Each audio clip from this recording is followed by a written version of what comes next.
sebelum menjadi pengusaha, beliau juga pernah menjadi karyawan di perusahaan asing dan juga sebelumnya pernah menjadi dosen, Pak ya, Pak. Mengapa sih Pak memilih bergabung di dunia politik? Padahal kan kalau sekarang Bapak dibilang sebagai pengusaha yang mungkin sudah sukses di Kota Balikpapan. Apakah ada hal yang menggerakkan hati Bapak untuk bergabung di dunia politik? Iya.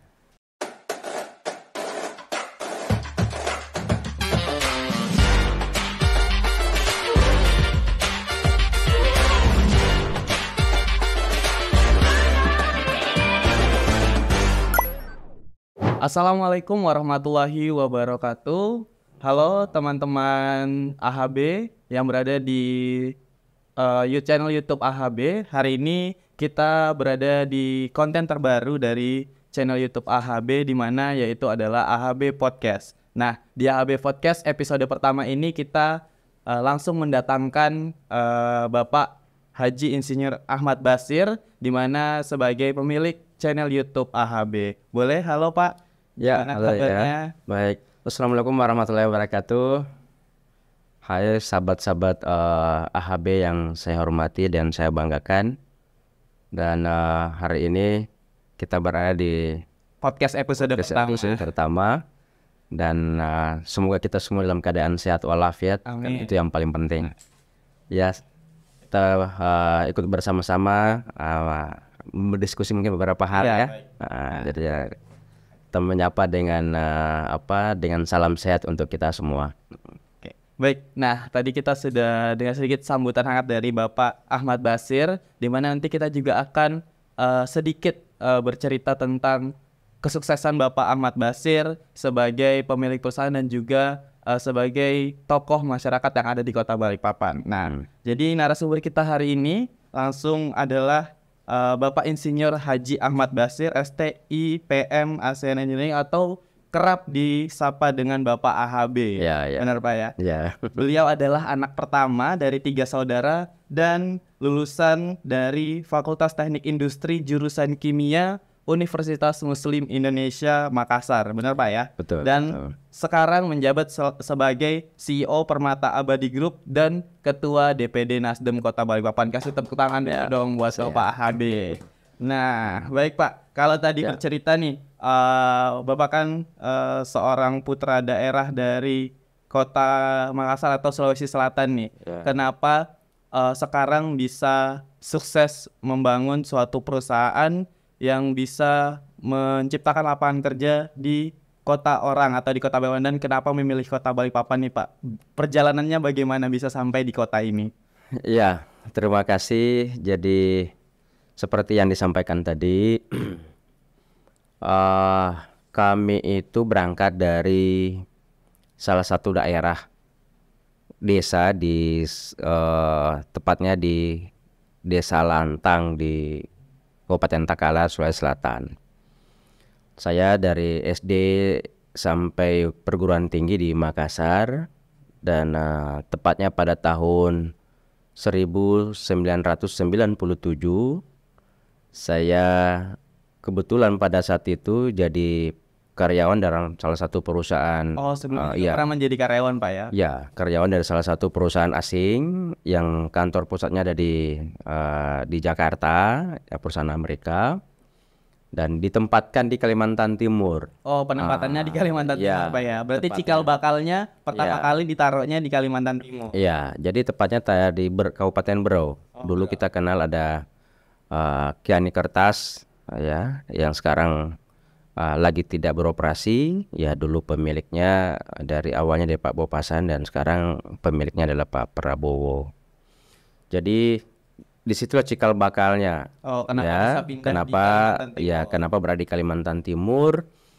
Dan pada saat itu memang dari awal saya bergelut sebagai profesional, sebagai karyawan di salah satu perusahaan, dan memang bidangnya juga adalah bidang kimia.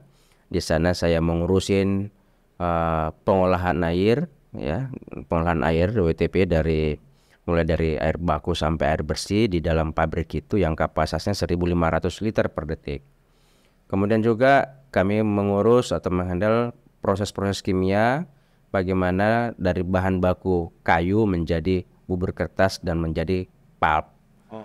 Itu yang jadi tugas kami dan yang saya bertanggung jawab untuk itu, dan di sana sebenarnya sebagai kayak konsultan gitu. Ya, kayak konsultan. Dan sambil berjalan memang dari awal saya pingin dari awal sekali saya mau suatu saat punya usaha sendiri yang mana usaha ini bisa bermanfaat untuk orang banyak dan orang-orang di sekitar kami pada khususnya. Dan alhamdulillah tahun 2023 kami mencoba membangun usaha bisnis sendiri, dan pada saat itu karena kami masih masih jadi karyawan, dan saya juga sudah menyampaikan niat saya ini ke atasan saya atau direksi saya, dan disambut baik alhamdulillah. Dan disitulah cikal bakal tahun 2023 kita membangun usaha yang namanya Permata Abadi. Dari situlah awalnya. Namun karena saya masih status karyawan, makanya saya baru bisa efektif itu di tahun 2005. Oh, berarti mulainya mulai merintisnya 2003 Pak ya? 2003. Dan mulai aktifnya menjadi pengusaha pure terjun ke dunia pengusaha berarti di 2005. Makanya secara administrasi perusahaan itu, secara legal administrasinya itu masih atas nama istri. Jadi itu sampai sekarang. Ya, alhamdulillah. Jadi itulah cikal bakalnya sampai tahun 2005 efektif, dan alhamdulillah sampai sekarang. Alhamdulillah. Nah, baik. Jadi tadi Bapak juga menceritakan sebelum menjadi pengusaha, beliau juga pernah menjadi karyawan di perusahaan asing, dan juga sebelumnya pernah menjadi dosen Pak ya di Universitas Muslim Indonesia Makassar selama 3 tahun. Nah, dan akhirnya memilih menjadi pengusaha di 2005. Kenapa Pak memilih ide atau memilih nama Permata Abadi Group? Apakah ada cerita bersama Ibu Irma ketika memilih nama ini sebagai nama usaha Bapak nih sampai sukses sekarang? Jadi nama itu kan identitas ya, dan itu sangat penting karena dengan nama itu kan harapan di situ, di nama itu kan ada doa tersimpan di situ. Makanya pada saat ini kan panjang ceritanya, tapi singkat cerita, perusahaan ini kami bangun dengan nama Permata Abadi ya. Jadi awalnya itu kan Permata Dwi Tunggal Abadi dalam satu perusahaan ya, Permata Dwi Tunggal Abadi. Habis itu karena berkembang dengan beberapa unit usaha yang lain, makanya muncullah Permata Abadi Group dengan logo, di mana logo itu adalah logo Nusantara, dan di dalam itu ada mercusuarnya itu ada di Kalimantan dan Sulawesi. Ya, berarti pusatnya ada di 2 pulau ini. Ya, jadi berpusat di Kalimantan Timur. Nah, tapi sejarah awalnya pergerakannya itu dimulai dari Sulawesi, karena kan kita berasal dari sana. Tapi ya Permata Abadi Group itu yang nama awalnya itu Permata Dwi Tunggal Abadi. Permata itu sesuatu kan yang baik, bahwa permata itu kan tidak lekang dengan waktu ya, dan selalu pasti punya nilai dan bersinar gitu. Dwi Tunggal Abadi itu, Dwi Tunggalnya itu kan suami istri gitu. Jadi satu, harapannya itu bagaimana kehidupan antara saya dengan istri itu abadi ya. Cukuplah Yang Maha Kuasa yang memisahkan. Gitu. Jadi seperti itu. Namanya mengandung banyak makna. Banyak makna, betul, banyak makna. Makanya dengan sekarang Permata Abadi Group itu yang menaungi beberapa perusahaan. Oke, baik. Terus Pak, selama perjalanan merintis Permata Abadi Group sejak 2005 sampai mungkin di sekarang itu menjadi suatu perusahaan yang sukses di Kota Balikpapan, ada nggak sih Pak hal yang mungkin membuat Bapak selalu mengingat bahwa Permata Abadi Group ini harus tetap berdiri dengan perjuangan Bapak, yang mungkin ada satu titik di mana Bapak tidak bisa lupa dengan kejadian itu? Ya, sebenarnya banyak hal ya, tapi ada beberapa yang memang tidak akan pernah terlupakan dalam membangun usaha ini, di mana sudah sering terjadi benar yang disampaikan orang-orang bahwa membangun usaha itu kan bangun apa ya, ya harus siap dengan situasi apa saja. Ya, sudah pernah jatuh bangun lagi, jatuh bangun, itu sudah sesuatu yang sudah biasa. Namun demikian, dengan pengalaman yang luar biasa itu, dengan kekuatan semangat saya sama istri, alhamdulillah itu bisa selesai dan bisa kita lewati. Pernah satu kejadian, saya dengan usaha awal ternyata ada sedikit kendala dengan customer kami, sehingga hampir saja perusahaan ini sudah kita mau tutup karena sudah tidak bisa bergerak. Pada saat itu anak masih kecil, masih apa ya, masih baik lah Masih gitu, rewel-rewel ya gitu, masih rewel-rewel, masih butuh banyak susu lah. Pada saat itu anak sudah, setelah kita belikan susu tersisa uang tinggal berapa rupiah, tinggal 500 rupiah. Tapi karena dengan semangat yang ada, alhamdulillah, dengan berserah sama yang di atas, kita kembali menyerahkan sama yang Maha Kuasa bahwa kita semua hanya bisa berikhtiar, berusaha maksimal. Akhirnya akan seperti apa, semua berbalik ke kekuasaan yang Maha Kuasa. Dan alhamdulillah, dengan kondisi yang mungkin ya luar biasa yang saya alami, bisa kita lewati dan alhamdulillah sampai saat ini. Perusahaan ini ya dari awal memang kita tanamkan kan dengan rasa kebersamaan, dengan rasa kekeluargaan yang saling membantu antara satu dengan lain dan saling memahami dan harus guyup.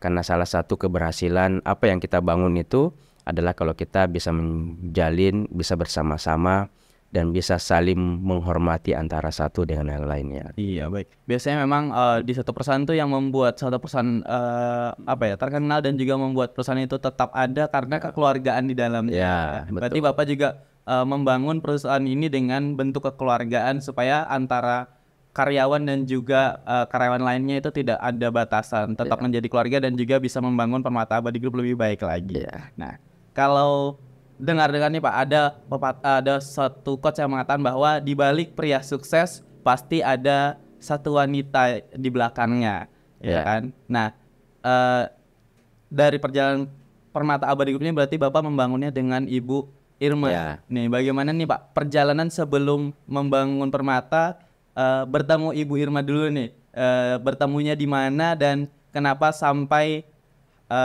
Bapak memilih tambatan hatinya ke Ibu Irma? Iya. Jadi memang ceritanya panjang gitu ya, dan penuh dengan makna.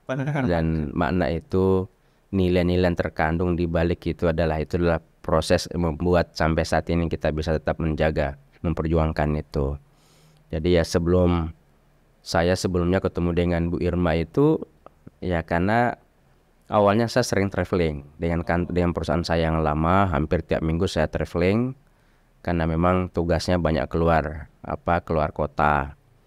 Tapi sebelumnya Ibu Irma itu kan dia di travel memang ya, jadi ngurus tiket. Awalnya sih sempat juga ya nggak enakan awalnya, karena kenapa pada saat itu ada suatu saat kami mau berangkat, ternyata tertunda pemberangkatan saya, sehingga waktu itu tiketnya minta di refund. Maksudnya tiketnya yang sudah terlambat gitu, sudah terlambat, tertunda pemberangkatan. Justru waktu itu kami diminta untuk tambahan karena kan jadwalnya berubah. Ya saya sampaikan, wah ini mana bisa seperti itu.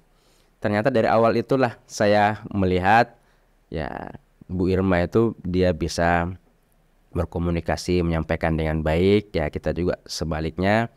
Singkat cerita ya sering berkomunikasi lah setelah itu gitu. Jadi awalnya dari masalah-masalah itu, gitu, masalah tiket. Masalah tiket, akhirnya sering komunikasi dan akhirnya menunjukkan hambatan hatinya Ya, ke Ibu Irma ya. makanya ini pembelajaran buat semuanya ya. Kalau lagi pas tidak suka, jangan terlalu tidak suka gitu ya. Karena Nanti bisa jadi ketidaksukaan itu ujungnya jadi cinta, jadi sayang gitu. Harus hati. Benar banget. Berarti dari masalah kecil, dari masalah tiket bisa menjadi tambatan hatinya Ya, Bapak ya, betul. Pak. Nah, itu. Ya, Tepuk seperti tangan itu. dulu dong buat Bapak Ahmad Basir ya. Ya. Cerita membangun usaha dan sampai sekarang masih berdiri di Kota Balikpapan dan mendukung dan juga memberi lapangan kerja di Kota Balikpapan. Nah, selain menjadi pengusaha, Pak Ahmad Basir juga sekarang terjun nih di dunia politik atau di partai politik, Pak. Mengapa sih Pak memilih bergabung di dunia politik? Padahal kan kalau sekarang Bapak dibilang sebagai pengusaha yang mungkin sudah sukses di Kota Balikpapan. Apakah ada hal yang menggerakkan hati Bapak untuk bergabung di dunia politik? Iya, kan sejak dari awal saya selalu berprinsip bahwa dimanapun kita berada harus bisa benar-benar bisa bermanfaat, dan sebaik-baik orang itu adalah orang yang bisa bermanfaat untuk orang lain, orang lain. Jadi itu yang jadi pegangan saya. Usaha alhamdulillah untuk kebutuhan atau untuk mencukupin kebutuhan keluarga rasanya sudah lebih dari cukup. Tapi yang namanya semangat bagaimana bisa berbuat untuk yang lebih baik dan untuk yang bisa bermanfaat untuk orang banyak, berarti kan tidak ada ujungnya gitu. Artinya dimanapun ya kita selalu harus merasa kurang dalam hal berbuat baik. Pada saat proses ini saya salah satu orang yang tidak terlalu tertarik dengan politik dari dulu. Tapi ya ternyata dengan proses ini saya melihat bahwa jika kita ingin berbuat yang lebih untuk masyarakat, untuk orang banyak, makanya suka tidak suka kita harus bisa melek, bisa terbuka, membuka diri kita untuk bisa melihat dari sisi terjun ke politik. Nah, karena politik itu juga adalah bagian dari publik atau masyarakat.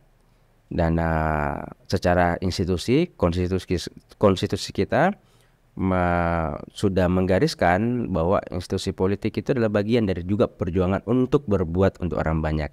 Karena bisa dibayangkan kalau kita berada di tempat yang memang untuk bisa menentukan kebijakan publik, maka kita bisa secara tidak langsung membantu masyarakat lebih luas. Jadi ini adalah tujuan itulah yang menginspirasi saya, sehingga saya melihat kalau seperti ini kondisinya, situasinya, ya yang tadinya tidak suka atau mungkin tidak mau berpolitik, sekarang dengan niatan itu ya saya mencoba untuk masuk ke dunia politik. Walaupun sebenarnya awalnya ya saya di dunia politik ini dan Partai Nasdem ya awalnya karena Bapak Rizal Effendi waktu itu jadi wali kota dan waktu itu jadi ketua Nasdem Balikpapan.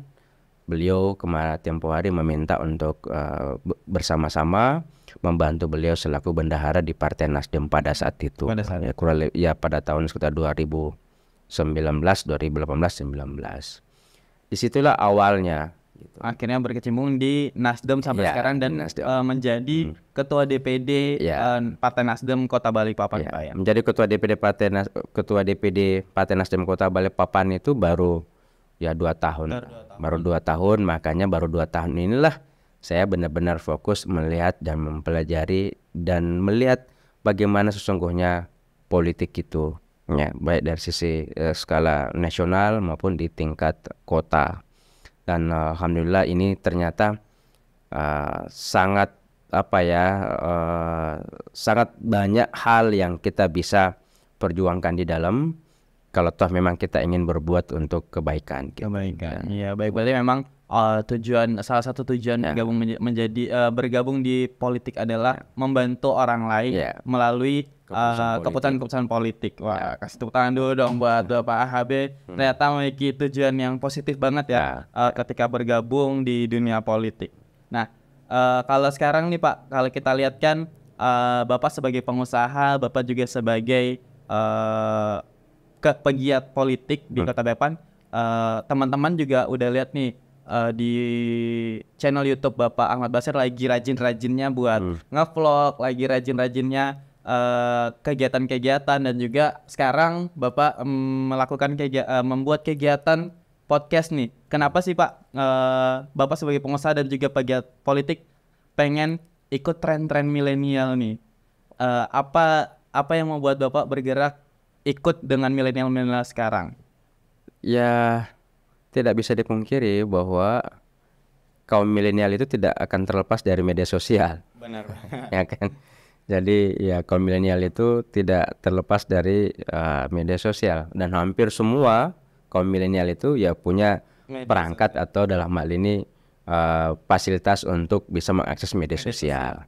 Sehingga ya kita pun harus ikut itu, karena contoh ya sekarang kalau kita kalau kita lihat data yang ada, bahwa nanti pemilih di 2024, kalau kita lihat dari sisi ini ya, jumlah pemilih nanti di tahun 2024 itu kaum milenial itu lebih dominan, ya. Benar. Bahkan kaum muda itu sudah di atas 60%. Oke. Ini artinya kita juga harus bisa mengikuti tren itu.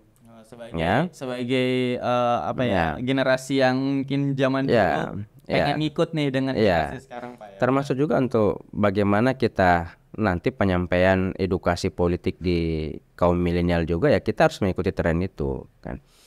Karena ya saya sering sampaikan bahwa masyarakat kita harus bisa harus bisa diberikan pemahaman politik supaya jangan ada apatis dengan politik, terutama kaum milenial. Makanya saya mengajak, ayolah membuka diri sedikit untuk ingin tahu, terlibat di dalam paling tidak memahami politik, supaya apa? Supaya nanti ke depan, karena suka tidak suka kaum milenial menjadi yang akan memegang estafet kepemimpinan. Itu penting ya, itu penting. Karena sekarang juga ya real di masyarakat, di tengah-tengah kaum milenial pada saat kita berbicara masalah politik, wah itu Ya, benar. hampir ya bukan semua ya.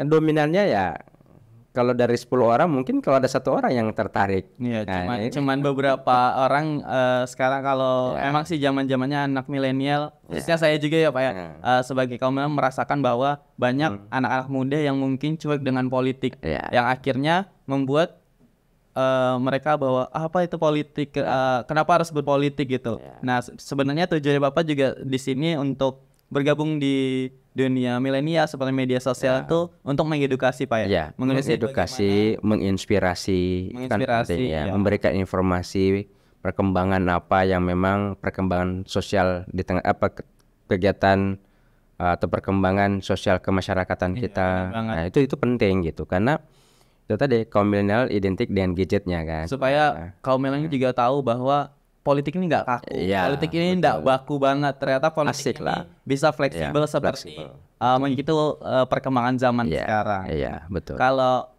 ada nggak sih Pak pesan buat teman-teman milenial di channel YouTube AHB, bagaimana sih caranya bijak bermedia sosial di era digital sekarang Pak? Iya, saya ini mungkin jadi perhatian bersama dan khususnya ya teman-teman dan kaum milenial ya, bahwa kita harus bermedia sosial yang baik, karena sekarang ini tidak bisa dipungkiri juga ada banyak hal-hal informasi yang belum tentu kebenarannya, sehingga perlu untuk dipastikan, dicari apakah informasi ini benar apa tidak, apalagi informasi ini mau di-share gitu. Jadi alangkah baiknya sebelum informasi yang kita dapatkan, sebelum kita mau bagi atau kita share, untuk dipastikan dulu kebenarannya.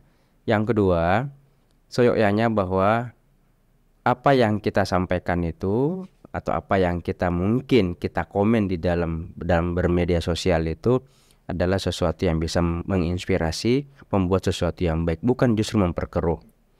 Yang ketiga, yang tidak kalah pentingnya, bahwa di dalam media sosial ini pasti banyak hal atau informasi yang belum tentu kebenarannya, mungkin hoax gitu ya, dari mungkin orang-orang yang tidak bertanggung jawab.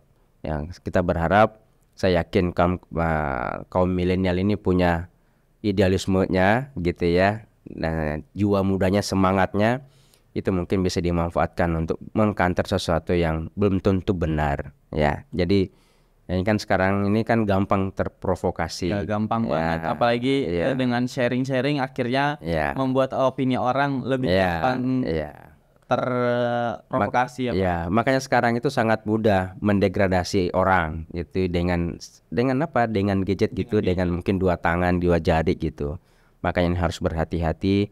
Masa iya kita ingin atau kita mau orang itu bermasalah gara-gara tangan kita atau gara-gara jari kita, atau memberikan framing yang belum tentu benar. Jadi ini ini sangat penting untuk kita pahami bersama, terutama kaum milenial, karena kaum milenial inilah ya estafet tulang punggungnya nanti untuk ke depan gitu ya. Jadi perlu dari sekarang sudah harus memang dipersiapkan.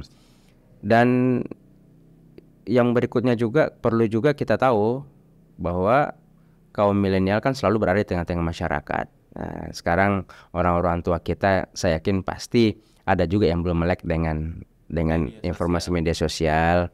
Dan bahkan sekarang ini saya juga sering mendengar informasi karena terlalu seringnya kadang informasi yang kita adopsi atau kita ambil dari media sosial yang mana antara headernya judul dengan isinya berbeda. Nah, ini luar biasa. Ya luar biasa sehingga kita harus berhati-hati dan terkadang kekurangan kita umumnya itu karena kurang membaca. Iya, malas membaca. Malas membaca gitu. Jadi pada saat melihat ada informasi di media gitu, di media khususnya di media sosial, ternyata kepalanya judulnya itu kita cuma baca judulnya padahal isinya berbeda. Ini penting untuk jadi perhatian ya. Nah, oke, baik teman-teman, tadi udah dikasih tahu nih sama Bapak AHB tentang bagaimana teman-teman milenial untuk dapat bijak bermedia sosial, mulai dari membaca dulu atau memahami informasi yang didapat, terus juga membangun komen-komen positif, bukan hate speech yang bisa menjatuhkan orang lain, dan juga mengurangi sharing-sharing hoax ya Pak ya. Nah, baik, tadi kita juga sudah mendengarkan sedikit kisah dari Bapak AHB dari mulai merantau sebagai dosen, sebagai pengusaha, sebagai karyawan di suatu perusahaan, dan akhirnya bisa membangun perusahaan dan lapangan kerja di Kota Balikpapan.